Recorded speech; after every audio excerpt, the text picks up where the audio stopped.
Bienvenidos al podcast de Ilustres Anónimos.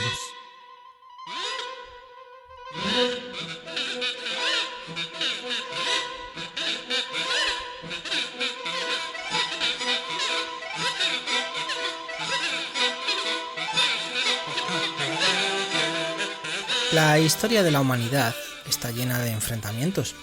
Algunos se libraron en los campos de batalla, otros en las cortes de justicia, en los teatros o en los laboratorios científicos.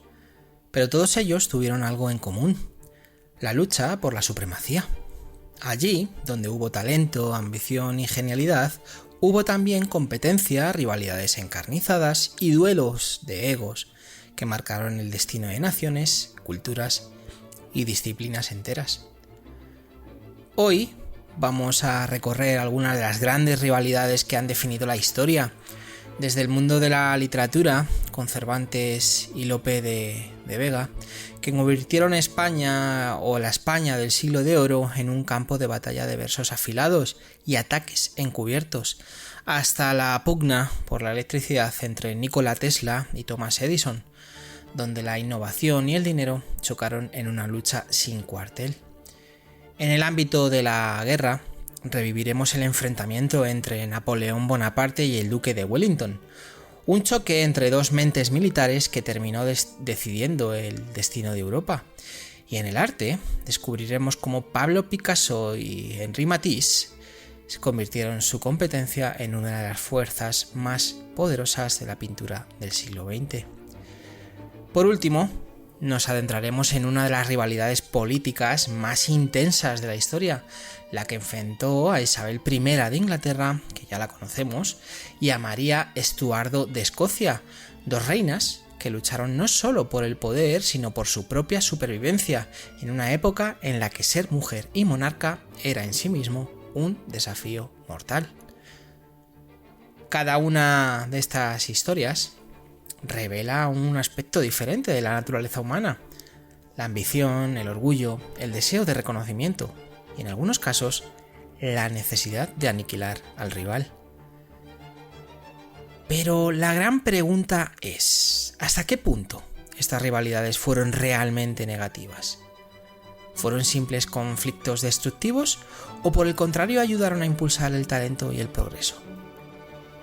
Bueno, pues abrochaos los cinturones, porque nos vamos a sumergir en algunos de los duelos más épicos de la historia. ¡Empecemos!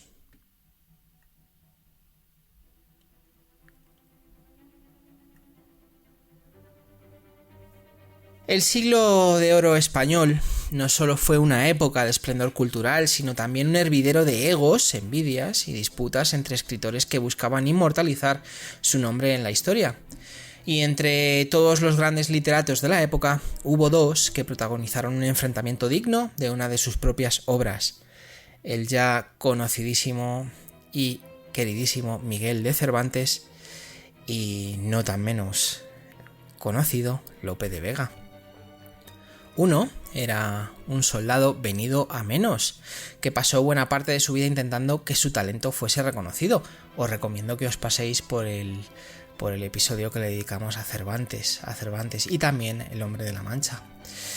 El otro, hablando de Lope de Vega, un dramaturgo prodigioso, amado por el público y envidiado por sus contemporáneos. Dos figuras que en teoría compartían el amor por la literatura, pero que en la práctica se miraban con desconfianza, recelo y en más de una ocasión con un desprecio apenas disimulado. Para entender el enfrentamiento entre Cervantes y Lope, primero hay que entender sus trayectorias. Miguel de Cervantes, nacido en 1547, tuvo una vida marcada por la inestabilidad. Participó en la famosa batalla de Lepanto, donde perdió el uso de su mano izquierda. Fue capturado por piratas berberiscos y pasó 5 años como esclavo en Argel, hasta que fue rescatado. A su regreso a España intentó triunfar como escritor, pero sin demasiado éxito. Sus novelas pastoriles, pasaron desapercibidas. Sus intentos teatrales no lograron gran acogida y, para colmo, tuvo que aceptar empleos mediocres como recaudador de impuestos que lo llevaron a la cárcel en más de una ocasión. En el otro extremo estaba Lope de Vega, nacido en 1562, un poquito más joven, 15 años después que Cervantes. Desde joven demostró un talento desbordante para la poesía y el teatro. Mientras Cervantes luchaba por hacerse un hueco en el mundo literario, Lope ya era una estrella. Sus comedias eran representadas en los corrales de teatro con un éxito arrollador. Conocido por su carisma, su desbordante vida amorosa y su inagotable capacidad para escribir, Lope de Vega vivía el sueño que Cervantes nunca pudo alcanzar. Y ahí estaba la clave del problema. Cervantes veía en Lope a un niño prodigio que había logrado con aparente facilidad lo que él nunca pudo conseguir. Y Lope, a su vez, veía en Cervantes a un veterano resentido que intentaba competir con él sin demasiado éxito. El primer golpe lo dio Cervantes. En el prólogo de su viaje del Parnaso, obra de 1614, describió a Lope con una ironía que dejaba claro su desprecio. Venía a decir algo así como un monstruo de la naturaleza capaz de escribir más de lo que cualquiera puede leer. Era un dardo envenenado. Lope escribía con rapidez pasmosa, produciendo comedias en apenas unos días, lo que Cervantes veía como un signo de superficialidad. Lope no se quedó callado.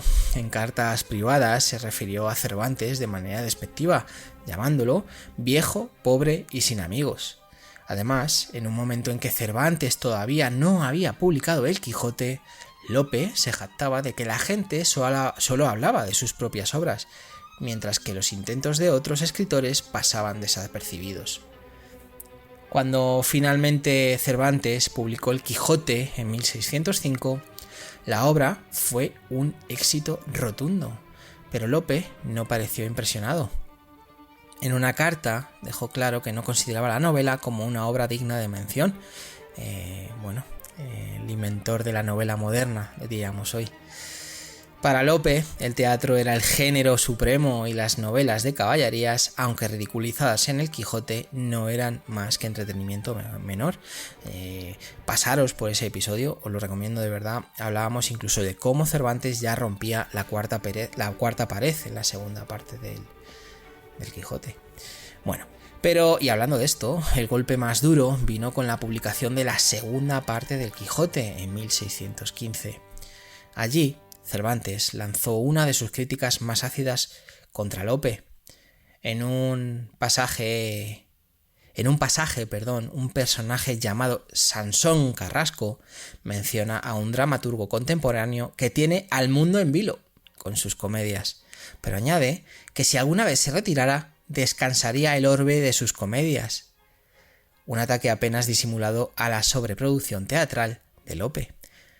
Bueno, pues ahí tenéis un poco la lucha entre Cervantes y Lope de Vega. Si recordáis también, hubo una segunda parte del Quijote apócrifa que no era de Cervantes, y es lo que motiva a Cervantes a escribir la segunda parte del Quijote, ¿no? Porque Cervantes no tenía mucha intención, tampoco pensaba, ¿no?, que el Quijote fuera a ser lo que él finalmente fue, que es lo que decimos, ¿no? Se le considera ya hoy en día a Cervantes como el inventor de la novela moderna, pero bueno, escribió esta segunda parte y ahí un poco, pues utilizó algunas de sus mañas para que este Sansón Carrasco mencionara a este dramaturgo que escribía mucho, demasiado. Bueno, ¿quién ganó este duelo? Bueno, pues a pesar de su enemistad, el destino les tenía reservadas trayectorias opuestas en la posteridad. Lope de Vega, que en vida fue el escritor más célebre de España, terminó sus días amargado. Sus últimos años estuvieron marcados por tragedias personales, la muerte de sus hijos y una sensación de desencanto con la fama. Aunque seguía siendo respetado, su estrella ya no brillaba con la misma intensidad. Cervantes, en cambio, murió con la certeza de que El Quijote había sido un éxito, aunque sin la fortuna económica que merecía. Sin embargo, con el paso de los siglos, su obra eclipsó por completo la de Lope. Mientras que hoy El Quijote es considerada una de las mayores obras literarias de la historia, las comedias de Lope, aunque aún apreciadas, no han tenido el mismo impacto universal. Y bueno, simplemente os reto ahora mismo a que me digáis de viva voz una obra de Lope de Vega. Paradójicamente, la historia le dio la razón a Cervantes. Lope escribió más de lo que cualquiera puede leer, pero Cervantes escribió lo que todos recordamos. Esta rivalidad literaria es un ejemplo perfecto de cómo la competencia entre genios puede dar lugar a obras inmortales. Cervantes necesitó de un adversario como Lope para demostrar su valía, y Lope, por mucho que intentara ignorarlo, tuvo que enfrentarse al hecho de que su mayor rival había creado algo que ni él mismo podía igualar. Y así, con sus duelos de ingenio y sus pullas envenenadas, Cervantes y Lope de Vega quedaron unidos para siempre en la historia de la literatura. Bueno, pues dos grandes de la literatura de España, de lengua castellana. Si no recuerdo mal, y lo comenté también en el episodio, El Quijote es la segunda obra por detrás de la Biblia más traducida en todo el mundo, en más idiomas esta. Y bueno, es, por decirlo de alguna manera, considero a Cervantes y su Quijote como podría considerar a Velázquez y sus Meninas. Las Meninas creo que tienen igual relevancia a nivel mundial y a nivel histórico, tanto en la historia de la literatura como, hablando del otro, en la historia del arte. En la historia del arte, a su manera, los dos rompieron esquemas. Bueno, ahora dejemos la literatura de lado y adentrémonos en el mundo de la ciencia. Viajemos al siglo XVII, donde dos mentes brillantes, os van a sonar, Isaac Newton y Gottfried Leibniz, protagonizaron una de las disputas más feroces en la historia de la matemática, la guerra del cálculo.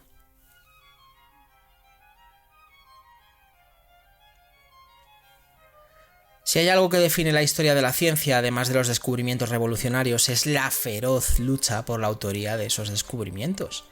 En ningún campo esto fue más evidente que en la disputa entre Isaac Newton y Gottfried Wilhelm Leibniz, dos de las mentes más brillantes del siglo XVII, quienes se enzarzaron en una guerra intelectual por la invención del cálculo.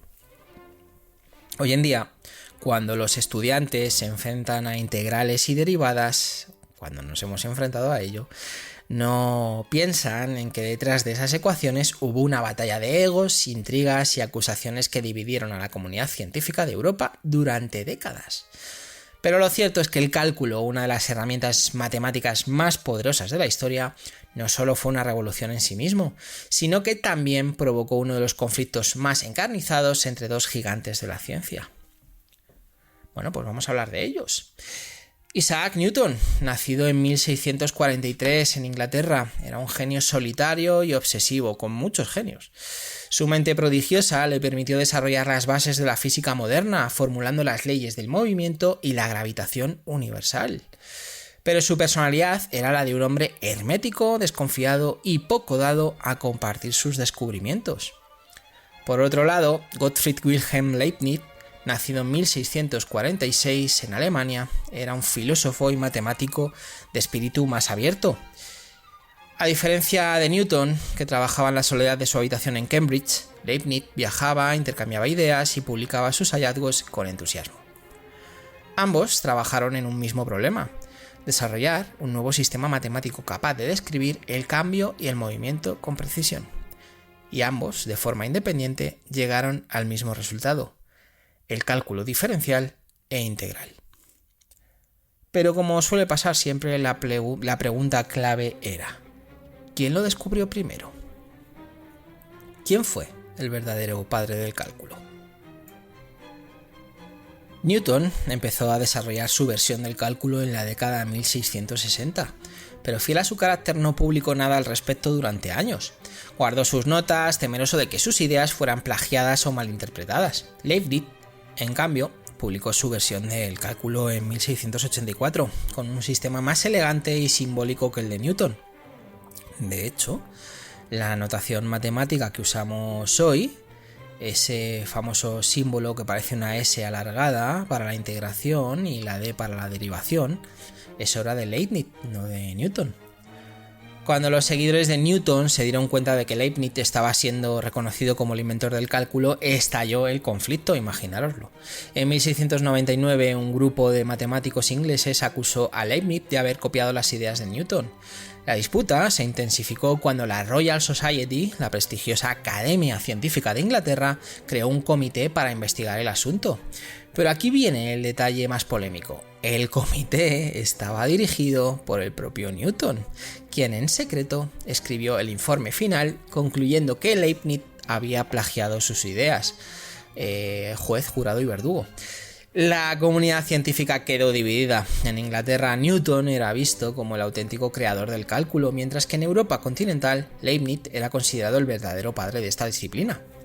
Esta fragmentación fue tan profunda que durante años los matemáticos ingleses se negaron a usar la notación de Leibniz, lo que los dejó rezagados en el desarrollo de la matemática con respecto a sus colegas europeos. Los ingleses son muy así, como se enfaden, ostras, me enfado y no respiro, como se suele decir. Bueno, Leibniz murió en 1716, arruinado y desprestigiado por las acusaciones de Newton y sus seguidores. En sus últimos años prácticamente nadie le dirigía la palabra en la comunidad científica. Newton, por su parte, pasó el resto de su vida como presidente de la Royal Society, consolidando su legado y asegurándose de que su versión de la historia fuera la que predominara. Sin embargo, con el paso del tiempo, los historiadores y los matemáticos han reconocido que ambos llegaron al cálculo de forma independiente. Es decir, ninguno copió al otro. Newton, vale, sí, lo desarrolló primero, pero es que Leibniz lo publicó antes y creó una notación superior. Curiosamente, si hoy el cálculo sigue usándose con tanta eficacia es porque el sistema de Leibniz resultó ser más práctico que el de Newton. Y aunque Newton fue sin duda una de las mentes más brillantes de la historia, que nadie lo pone en duda, su obsesión por el reconocimiento lo llevó a destruir la reputación de un hombre que en realidad había sido su igual en genialidad. Este enfrentamiento nos deja una lección clara. En la ciencia, como en cualquier otro ámbito, la vanidad y el ego pueden ser tan poderosos como el ingenio. Bueno, pues Newton y Leibniz. Es verdad que a los profanos, cuando digo a los profanos, a la gente que no le interesa demasiado la ciencia o las matemáticas o el cálculo o demás, hombre, a todo el mundo le suena muchísimo más Newton que Leibniz, sea por lo otro, por el tema de la gravitación universal y demás. La famosa manzana de Newton. Y Leibniz, bueno, pues no suena tanto, porque los que hemos estudiado algo más de ciencias por A o por B, sí que, hombre, un poquito más sabemos. Pero bueno, esto es un poco, pues como decía, Newton un poco haciendo de juez, jurado y verdugo con la Royal Society, escribió podríamos decir a día de hoy, panfleto, ¿no? En el que acusaba a Leibniz de haberle copiado, y la realidad era bastante distinta, y era que es que ellos dos habían llegado al mismo resultado en sitios y en momentos diferentes, ¿no? Bueno, pues esto es un poco lo que veníamos a hablar de Newton y de Leibniz. Pero si hablamos de rivalidades como esta, si hablamos de rivalidades destructivas, pocas pueden compararse con la lucha entre Nikola Tesla, que os sonará mucho, y Thomas Alva Edison, que también os sonará mucho. Aquí no solo se trató de ideas, sino de una auténtica guerra de poder, sabotajes y traiciones que definió el futuro de la electricidad. Y es que, como digo, si hay una rivalidad en la historia de la ciencia y la tecnología que se ha convertido en un símbolo del choque entre innovación y pragmatismo, entre idealismo y ambición, esa es sin duda la que enfrentó a Nikola Tesla y Thomas Edison, o Thomas Alva Edison, como queráis. Este conflicto, que pasó a la historia como la guerra de las corrientes, no solo definió el futuro de la electricidad, sino que dejó al descubierto la despiadada lucha por el poder en el mundo de la invención. Fue una batalla donde las ideas se convirtieron en armas, donde la ética fue pisoteada en nombre del progreso y donde la victoria, aunque clara en términos tecnológicos, dejó a su mayor genio en la ruina y al más astuto con el reconocimiento del mundo. Para entender este conflicto, primero tenemos que conocer a sus protagonistas. Thomas Edison, 1847 a 1931, fueron los años de nacimiento y defunción, era el epítome del inventor pragmático. Un hombre de negocios con una mente brillante, pero con una filosofía de trabajo basada en la perseverancia más que en la genialidad pura. Patentó más de 1000 inventos. Esto os sonará porque había un famoso episodio en Los Simpsons en los que Homer en España, Homero en latino, en Iberoamérica, Homer intentaba, copiar un poco, ¿no? Intentaba seguir la estela de Thomas Edison, ¿no? Bueno, patentó, como decía, más de 1000 inventos, entre ellos la bombilla incandescente y el fonógrafo, y fundó General Electric, una de las compañías más influyentes del siglo XX. Pero Edison no solo era un inventor, también era un astuto empresario que entendía cómo manipular el mercado y cómo convertir sus ideas en dinero y fama. Por otro lado, Nikola Tesla, más o menos fechas similares, de 1856 al 43, a 1943, era la antítesis de Edison. Nacido en lo que hoy conocemos como Croacia, Tesla era un genio visionario, con una mente que funcionaba en una dimensión completamente distinta.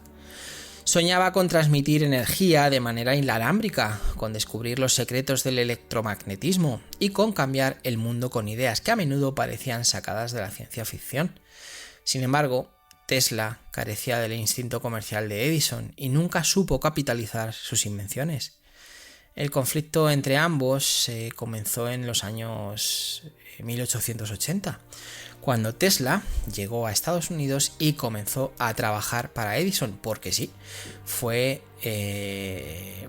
discípulo o trabajó directamente para Edison.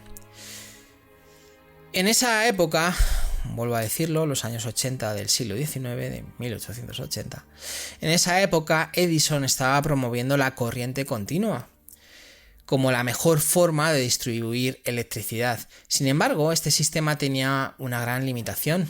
La corriente continua no podía viajar largas distancias sin sufrir pérdidas de energía significativas.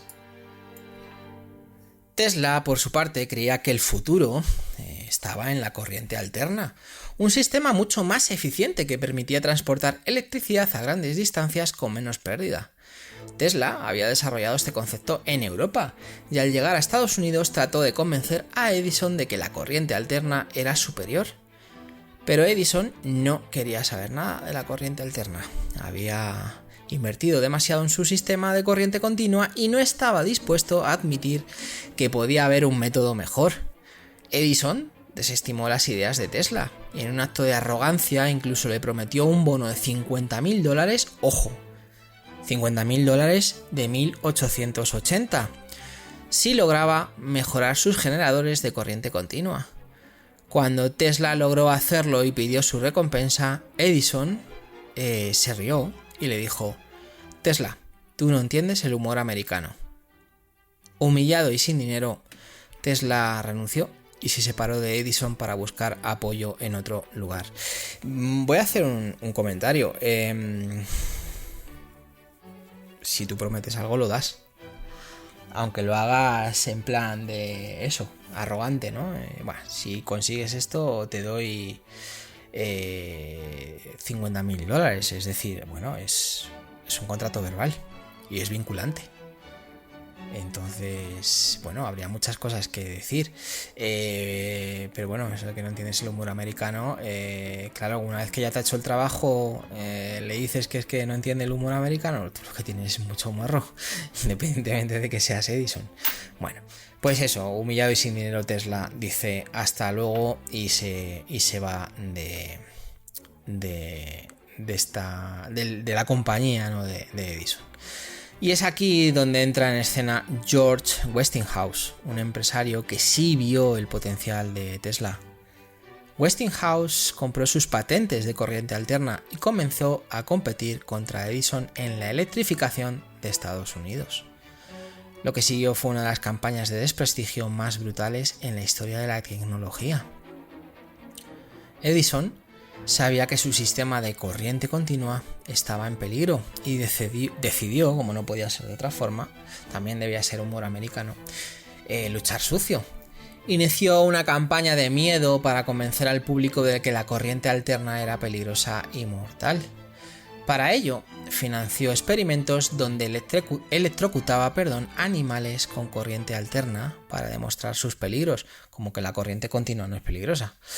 En uno de los actos más macabros de su guerra sucia, y esto muy poca gente lo sabe, en 1903 se llevó a cabo la electrocución pública de un elefante llamado Topsy, utilizando corriente alterna en un intento de demostrar su letalidad. Bueno, pues esto sí que es guerra sucia y vamos, estaría hoy hasta penado con la cárcel. Sí que es verdad y merece la pena comentar que más adelante se ha llegado a decir que este elefante, bueno, que Edison no tuvo nada que ver con esto, pero bueno, ha pasado la historia, esta historia ha pasado tal cual, es decir,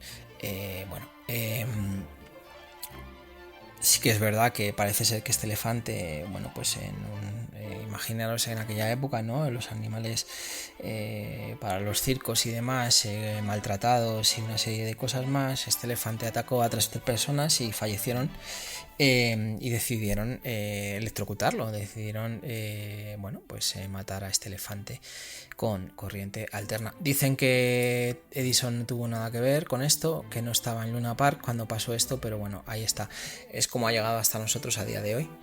Es más, sabemos que Edison no se detuvo ahí, también promovió la invención de la silla eléctrica, que la silla eléctrica usaba corriente alterna y que vinculaba este sistema de la corriente alterna con la muerte y el peligro en la mente del público. Así se las jugaba Edison, ojo ahí, sí, así se las jugaba Edison.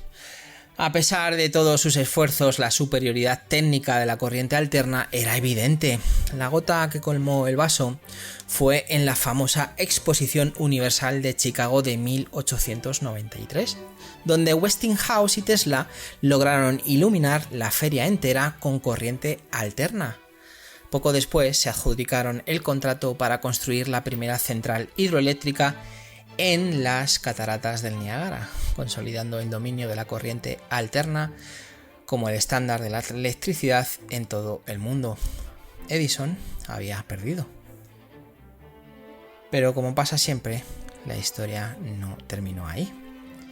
Tesla, a pesar de haber ganado la guerra tecnológica, no supo proteger sus patentes, ni administrar su dinero. Le suele pasar también.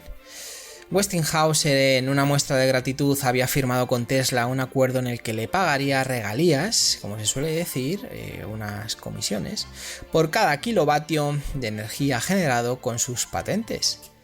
Pero cuando la empresa de Westinghouse entró en ciertos problemas financieros, Tesla, en un acto de buena voluntad, hay que ser un poco aquí también ingenuo, renunció a sus derechos de patente, perdiendo la oportunidad de convertirse en uno de los hombres más ricos del mundo, además por derecho propio.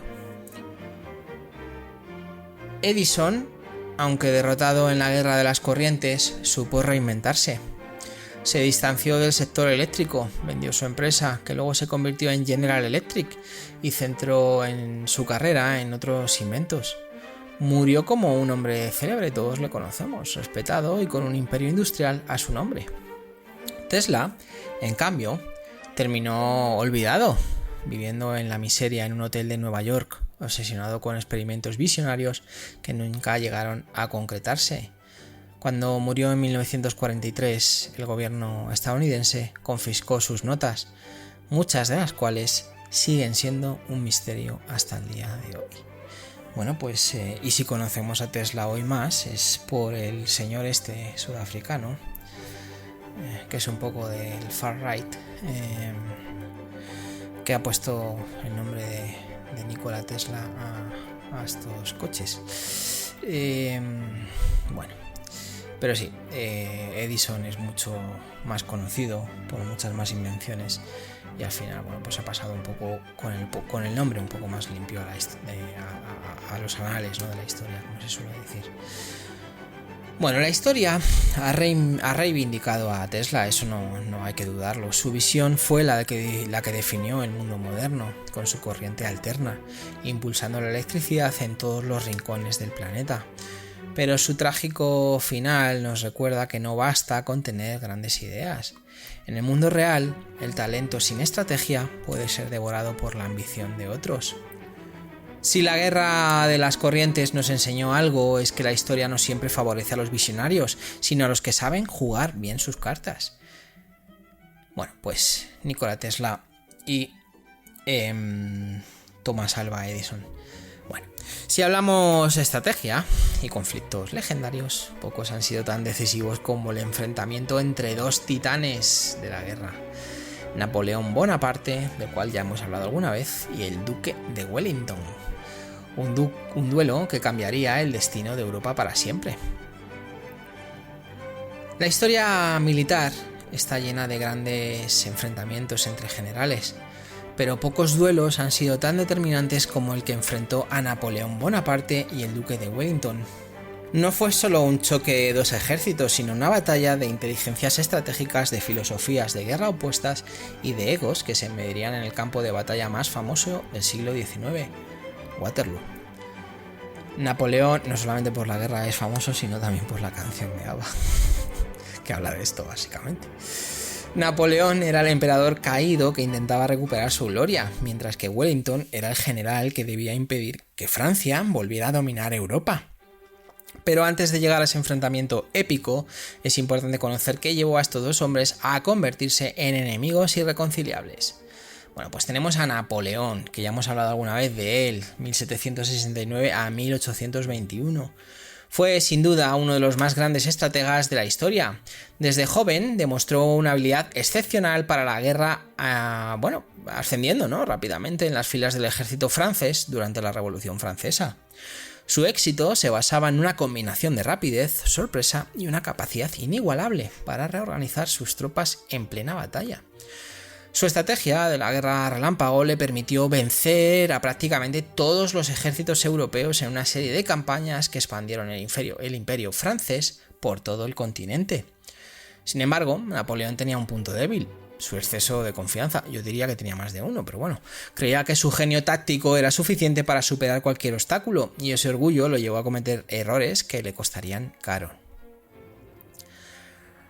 Arthur Wellesley, el Duque de Wellington, 1769, curiosamente mismo año de nacimiento que Napoleón, pero que murió bastante más tarde, unos 31 años más tarde, 1852, era la antítesis de Napoleón.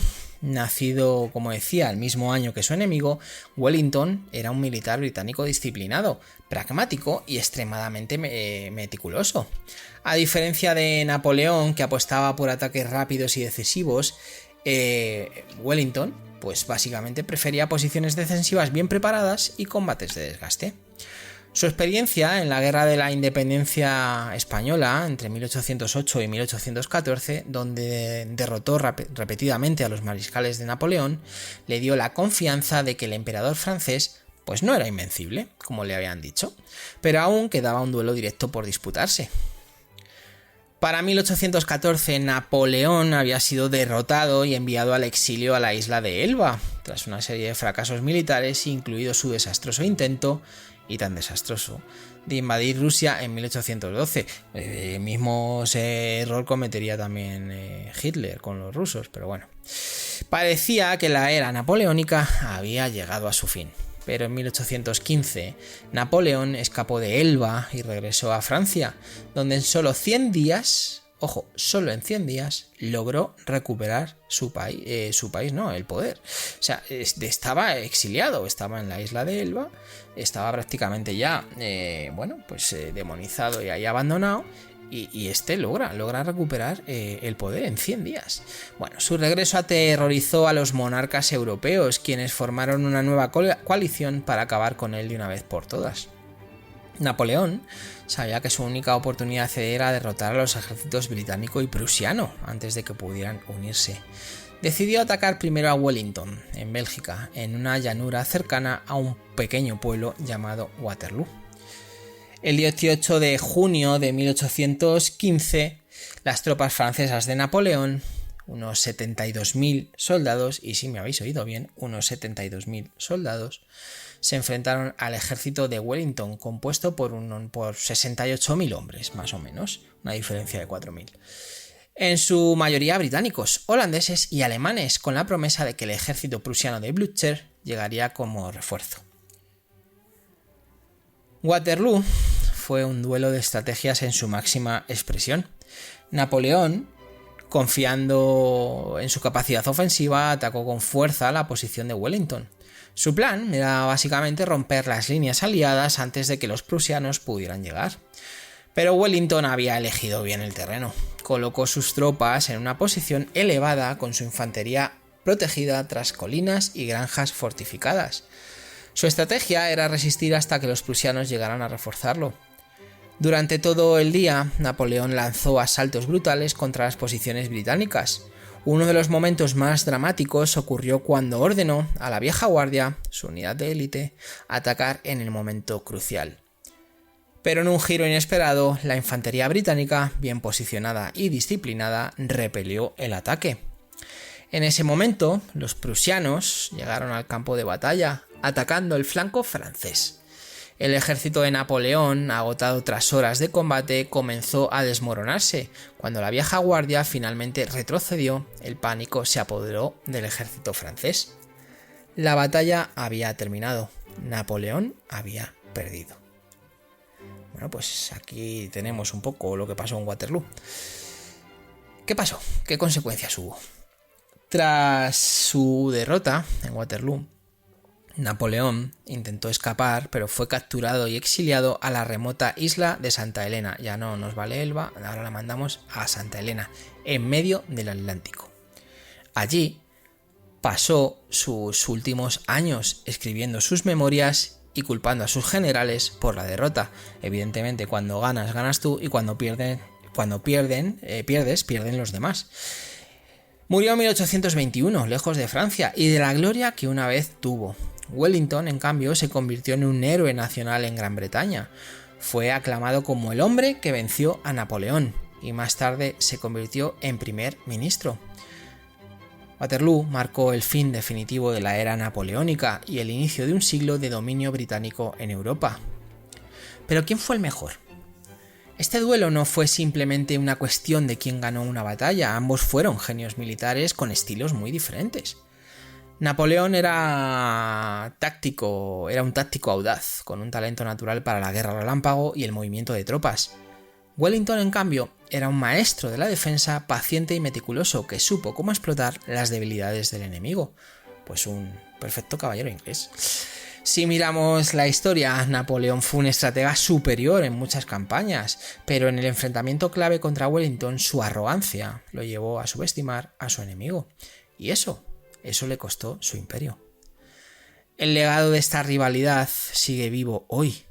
La frase Waterloo se ha convertido en un sinónimo de derrota absoluta.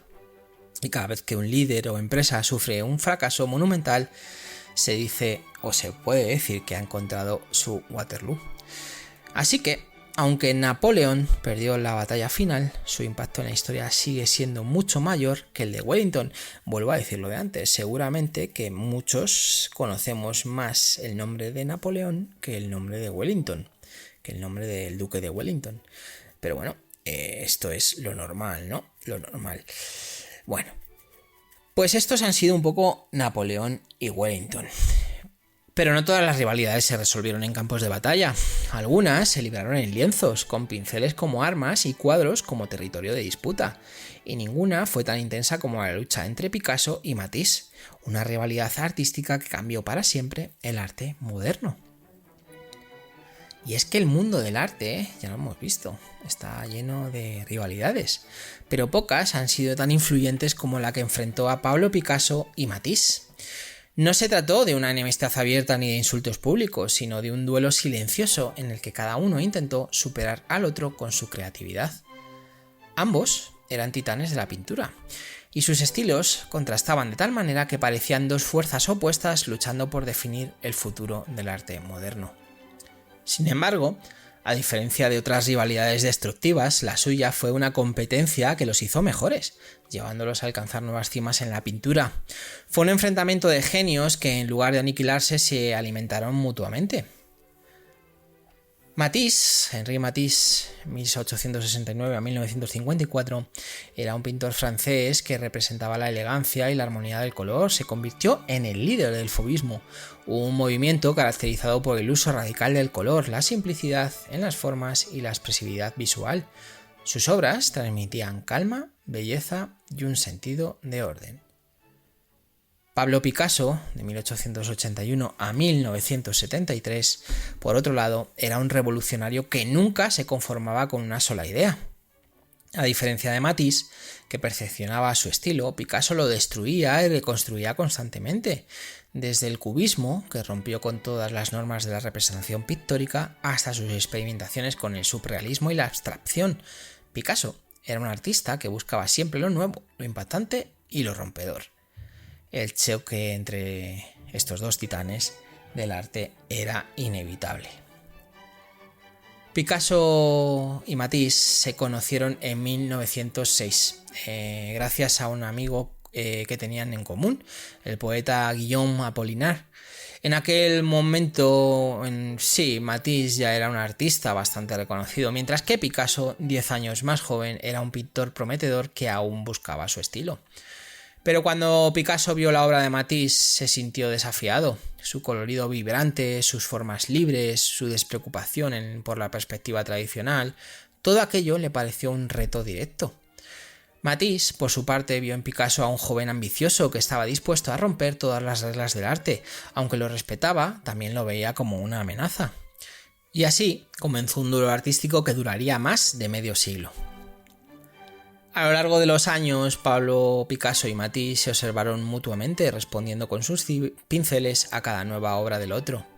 Cuando Matisse presentó su cuadro famosísimo, ¿no?, La alegría de vivir, 1905 al 1906, lleno de colores brillantes y formas danzantes, Picasso lo interpretó como un desafío. Su respuesta fue Las señoritas de Aviñón, en 1907, un cuadro que rompía todas las reglas de la anatomía y la perspectiva, dando nacimiento al cubismo.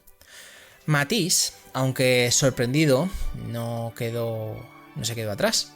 En 1910 creó La danza, una de las obras, una obra de formas, simplificadas, que reflejaba la energía del movimiento, demostrando que su arte seguía evolucionando.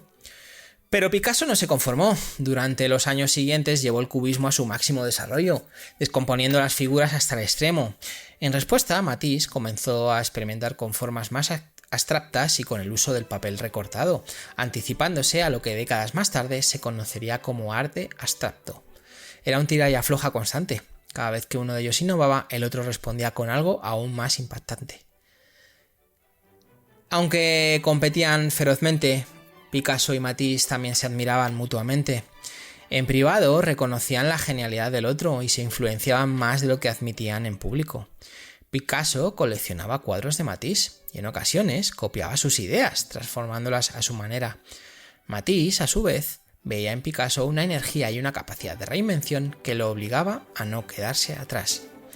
Incluso se intercambiaban regalos. En una ocasión, Picasso le regaló un dibujo de una bailarina y Matisse, en respuesta, pintó una obra inspirada en el estilo cubista de Picasso. La verdadera prueba de su respeto mutuo llegó en 1941, cuando Matisse se enfermó gravemente y estuvo a punto de morir. Picasso, a pesar de su fama de egocéntrico, lo visitó varias veces y le enviaba dibujos para animarlo. Para la sorpresa de muchos, en sus últimos años, Matisse afirmó que Picasso era el único artista que realmente lo hacía reflexionar sobre su propio arte. Cuando Matisse muere en 1954, Picasso sintió que había perdido a su mayor adversario. En cierto modo, sin Matisse, Picasso ya no tenía a nadie a quien desafiar. Durante los años siguientes su obra se volvió más nostálgica, como si la falta de rivalidad hubiera apagado parte de su fuego creativo. Sin embargo, la influencia de ambos se extendió mucho más allá de su tiempo. Mientras Picasso es recordado como el padre del arte moderno, Matisse sigue siendo celebrado como el maestro del color y la simplicidad. Lo más fascinante de esta rivalidad es que, a diferencia de otras, no destruyó a ninguno de los dos, sino que los elevó a lo más alto del arte. Gracias a su competencia, el siglo XX vio nacer movimientos artísticos que rompieron con todas las normas anteriores. Sin su duelo, el arte moderno tal como lo conocemos hoy podría haber sido completamente diferente. Así que, si bien Picasso y Matisse nunca dejaron de competir, al final, en este caso, ambos ganaron. Bueno,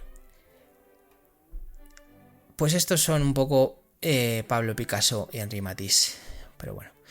Pero si hablamos de enfrentamientos, en este caso por el poder, pocos pueden compararse con la rivalidad de Isabel I de Inglaterra y María de Estuardo de Escocia. Dos reinas que llevaron su conflicto hasta el último extremo, en un duelo de intrigas, conspiraciones y traiciones que marcó la historia de Europa. Y este ya es el último y lo dejamos por hoy. Y es que, como digo, si hay una rivalidad que combina política, traición y sangre, es la que enfrentó a Isabel I de Inglaterra y María Estuardo de Escocia. No fue un simple conflicto entre dos monarcas, sino un choque de dinastías, religiones y visiones del poder que terminó de la única manera que podía resolverse los grandes dilemas en el siglo XVI, con una ejecución. Esto ya lo sabemos por Enrique VIII, pasados también por ese episodio. Durante décadas, estas dos mujeres lucharon en un tablero de ajedrez político en el que estaban en juego el destino de dos reinos y el futuro de la monarquía en Europa. Pero al final solo podía haber una reina legítima, y la que perdió no solo perdió su corona, sino también la cabeza. Isabel I de Inglaterra, de 1533 a 1603, nació con todo en contra. Hija del ya conocido Enrique VIII y Ana Bolena, su derecho al trono estuvo en duda desde su infancia. Su madre fue ejecutada cuando Isabel tenía solo 3 años y pasó buena parte de su juventud en la incertidumbre, viendo como su hermana, la católica María I, conocida como Bloody Mary o María la Sanguinaria, la apartaba del poder. Pero Isabel tenía inteligencia, astucia y una voluntad de hierro. Cuando finalmente subió al trono en 1558, estableció el protestantismo como religión oficial de Inglaterra y se convirtió en una de las monarcas más poderosas de la historia. Por otro lado, María Estuardo de Escocia, de 1542 a 1587, tuvo un destino completamente diferente. Era nieta de Margarita Tudor, hermana de Enrique VIII, y por lo tanto tenía un fuerte reclamo sobre el trono inglés. Mientras Isabel había crecido en la sombra, María había sido educada en la lujosa corte de Francia, casándose con el delfín Francisco II y convirtiéndose en reina consorte de Francia antes de los 18 años. Pero su suerte cambió cuando enviudó prematuramente. Sin poder mantener su influencia en Francia, regresó a Escocia, donde descubrió que gobernar no era tan fácil como había imaginado. Su reino estaba dividido entre católicos y protestantes, y su reinado estuvo lleno de conspiraciones, matrimonios problemáticos y revueltas que finalmente la obligaron a huir. Buscando protección, María tomó la peor decisión de su vida. Pidió refugio a Isabel en Inglaterra. Esto es poner al zorro con las gallinas, o a las gallinas con el zorro en este caso. María tenía un gran problema. Para los católicos ingleses, ella era la reina legítima de Inglaterra. Muchos creían que Isabel, como hija de Ana Bolena, era una usurpadora y que María debía ocupar su lugar. Esto convirtió a María en una amenaza constante para Isabel.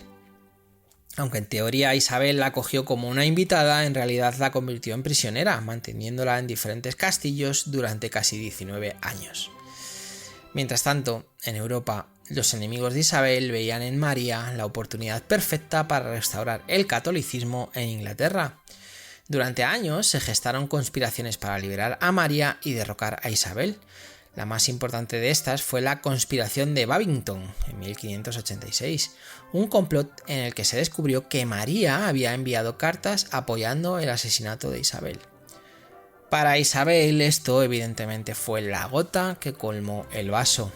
Durante años había evitado ejecutar a María para no convertirla en una mártir, pero ahora tenía la excusa perfecta para acabar con su enemiga.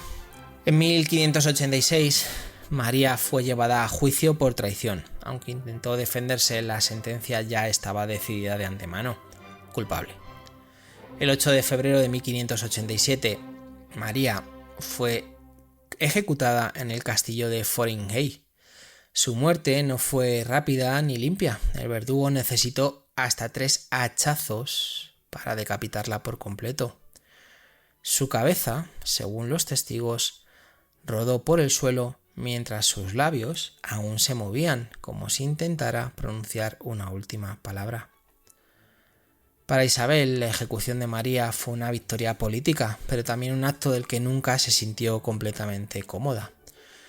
Aunque su enemiga estaba muerta, su hijo, Jacobo VI de Escocia, más tarde, que ya le conocemos, hemos hablado muchas veces de él, más tarde se convertiría en Jacobo I de Inglaterra, uniendo las coronas de ambos países en 1603, el mismo año en que Isabel murió.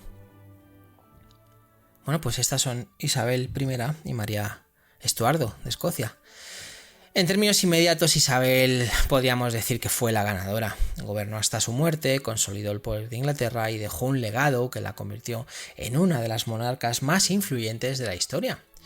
Pero en el largo plazo, María también tuvo su venganza.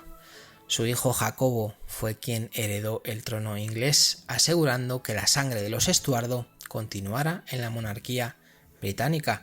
Os recuerdo que Isabel I murió sin descendencia oficial, porque siempre ha habido dimes y diretes de hijos ilegítimos, y evidentemente por eso Jacobo VI, Escocia, entró a gobernar como Jacobo I, ¿no? Por eso decíamos, su hijo Jacobo, el hijo de María Estuardo, hereda el trono inglés, asegurándose que esta sangre de los Estuardo continuara, ¿no?, en la monarquía. Y así termina una de las rivalidades más fascinantes de la historia, un duelo en el que el poder, la política y la traición fueron las verdaderas armas. Pues casi que ya hemos llegado al final. Tengo más ejemplos, tengo 1000 ejemplos más, pero es que si no se nos iba esto a un programa de 5 horas y no tiene mucho sentido. Podemos revisitar otros en otro momento. Bueno, pues a lo largo de este recorrido hemos visto que la historia no solo se construye con alianzas y grandes logros, sino también con conflictos y enfrentamientos. A veces la rivalidad llevó al desastre, como en el caso de Isabel I y María Estuardo, donde el enfrentamiento solo pudo resolverse con la ejecución de una de ellas. Otras veces sirvió como un motor para la creatividad y el avance, como ocurrió con Picasso y Matisse, que se empujaron mutuamente a redefinir el arte del siglo XX. Algunos de estos duelos fueron cuestión de poder, como el de Napoleón y Wellington, que terminó marcando el destino de Europa. Otros fueron luchas por la innovación, como la guerra de las corrientes entre Tesla y Edison, donde el genio y la ambición se enfrentaron en una batalla tecnológica que moldeó el mundo moderno.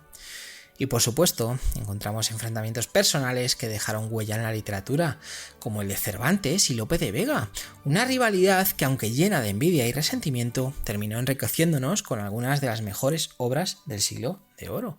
Ahí lo dejamos, ¿no? Está ya bueno.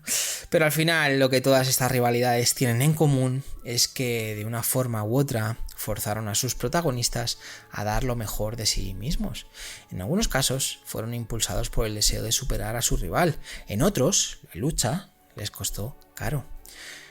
Así que la pregunta queda en el aire: ¿son las rivalidades algo malo? ¿O son parte esencial del progreso humano? Quizás la clave esté en cómo las enfrentamos, porque hay algo que está claro. Allí donde hay talento, siempre habrá competencia. Y quien no tenga un rival, quizás nunca sabrá hasta dónde podría haber llegado. Bueno, pues esa es la reflexión y la conclusión de este episodio sobre estas rivalidades históricas. Espero que estéis muy bien, espero que hayáis tenido una semana maravillosa. Suscribíos, comentad, compartid, bueno, ya sabéis todo lo que digo, a los que habéis llegado hasta aquí, a los que no, ya no lo habéis oído. Así que nada, tengáis una semana maravillosa, lo vuelvo a decir, que espero que la que hayáis pasado haya sido muy buena y que trabajéis mucho poco, si trabajáis, y si no, pues ya sabéis, a descansar y a vivir la vida, que es muy corta. Y que nos escuchamos la semana que viene, si Dios quiere, y si no, ya veremos. Hasta pronto.